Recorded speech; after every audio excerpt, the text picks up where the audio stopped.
Considering the many feats of leadership in the 20th century, from Churchill's morale-inspiring speeches to Martin Luther King Jr.'s marches for racial equality during the 60s, the ones that I find most impressive, the Jonestown Massacre and Heaven's Gate. While Churchill and King inspired loyalty and devotion in their followers, they had the benefit of real problems and issues to play on. Getting people to buckle down with you during World War II, or walk a couple of blocks on a hot and sunny day in Alabama, are impressive feats indeed. But getting people to kill themselves for no reason other than you think you saw something about it in a dream? Me, persuasive leader of a messianic cult, would I have the strength to overcome my fears of death and zealous crowds, and death by zealous crowds? Would I understand the intricacies of forming a tax-exempt organization? Let's face it, life can suck. According to the Gallup, only 47% of Americans are truly happy with their current standing in life. And this doesn't make sense considering we are the greatest country in the world. But when we look at the greater picture, things start to click. We only have 80 years. That's 80 years to find love, happiness, financial stability, and for many, that's a lot, man. And instead of chasing a long-term goal, they burn out. They chase short-term pleasures as a way to escape. There's that word, escape. Not just a car made by Ford, but a way of life for many. And again, looking at the bigger picture, things start to make sense. Why would I talk to women and deal with the complex stresses and anxieties of life when I can hop on that ranked grind? But that's exactly the problem. When people stop chasing long-term goals, they stop getting things done, and they drop out of the race for happiness. This is easily seen in a lovely satire, The Cult, by Jon Stewart. We begin in the back room of my cult's compound, also known as my rent-controlled one-bedroom, where my subjects have congregated on this day to witness our salvation. I have foretold a vision of the rapture. At 4 o'clock p.m., Captain Crunch will spring to life from his resting place upon the back of a cereal box, delivering us to eternal bliss. It is 3:56 p.m. Mira, what a glorious day for our deliverance. Yes, the day is glorious. Although they say tomorrow's pollen count is moderate to heavy. What care have we tomorrow when our salvation is but 4 minutes away? Well, I'm just saying, I would hate to go to salvation with red, itching eyes. But your captain will deliver us from earthly afflictions, you said. He knows what he said. Why must you always nag? Why must you... Fellas, please. The air conditioning out. The last thing I need is the two of you causing a ruckus. Tell us again, for the last time, the story of the captain. All right, but then you have to finish unloading the dishwasher like I asked you yesterday. Well, sorry, leader. It's just that with the captain coming, we thought we would have no more use for earthly dishes. So you want the captain, our savior of saviors, to eat off of dirty dishes? And you can't take the time. We're sorry, leader.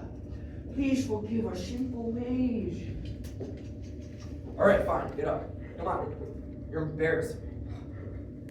Anywho, the captain was an all-powerful, benevolent leader. His followers lived in a state of constant bliss, with a little sugar rush thrown in for good measure. One day, while his followers were being sinful and lazy, arguing with each other, a mean leprechaun put a spell on the captain, confining him until the worthy among us could pull the sword from the stone, showing the captain that we were worthy of receiving his good graces. Leader, the captain was all powerful. How did the leprechaun put a spell on him? And what of the sword? I mean, I don't want to nitpick, but you never mentioned the sword before. You're gonna do this now, huh? 2 minutes to our salvation. And you're gonna do this now?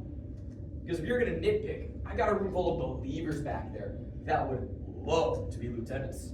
Remember, at salvation, lieutenants get to carry the captain's hat. Well, sorry, leader. It's just, I never heard that you had a sword before. Well, I just remembered. And besides, you had no problem swallowing the cereal box come to life, partner. That's true. and the captain will deliver us from our earthly afflictions and salvation? Bingo!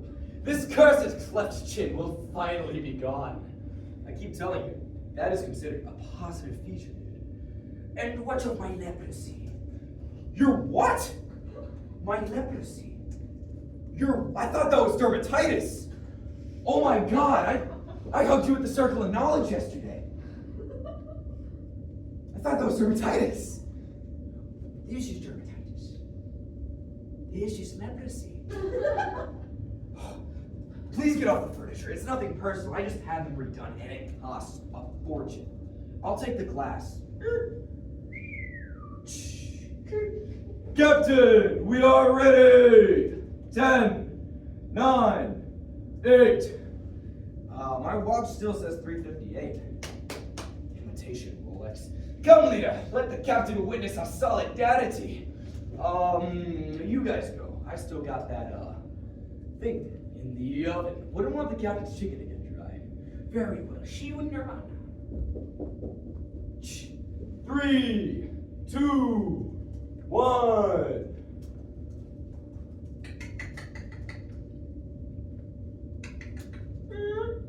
Leader, can we have a word with you in the front? Now. Hey guys. Who's the captain? Everyone would like a word for sure. Now. Hey everybody. It's 4:02 and still the captain lies on the box, smirking at us. 4:02, right, 4:02. Oh my God, it's daylight savings time. How could I forget? It's still 3:02 in the land of plenty. Silly mistake. How could I? You lied to us, leader. You took advantage of us. Whoa, hey. These are some serious allegations. I mean, lying, taking advantage. Who among us can really cast the first? Wait, hey, remember, I'm still making the seating chart on the rocket ship. All right? So, hey. We had an onion dip. Because, I mean, the captain's going to be here in 55 minutes, and, he'll be... You took everything from me. You destroyed my family. All I did was ask you for directions before I knew what had hit me. You ruined me with your lies of a land of crunch berries and honey. Get him! Wait, hey, whoa. Look, I know we're upset the captain didn't show, but we still got a month of cable, so let's show a little bit of civilization. Perhaps the captain knew there were skeptics among us.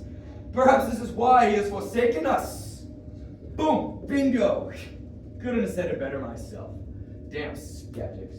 Maybe if you had balked at the bathroom tax, none of this would. A suicide pact will convince the captain of our sincerity. A suicide pact led by our leader. Our leader shall die and we shall follow.